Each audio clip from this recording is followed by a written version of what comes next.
Naarestado sa loob mismo ng kanyang bahay sa Barangay Lumbia, Cagayan de Oro City ang isang pulis sa ikinasang anti-drug operation ng Philippine Drug Enforcement Agency o PDEA nitong June 3.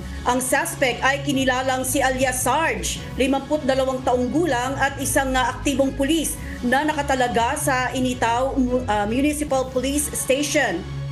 Sa inihaing search warrant ng PDEA, na-recover sa suspect ang nasa 110 grams ng hinihilalang shabu na nagkakahalaga ng 400 or 748,000 pesos, mga armas at bala.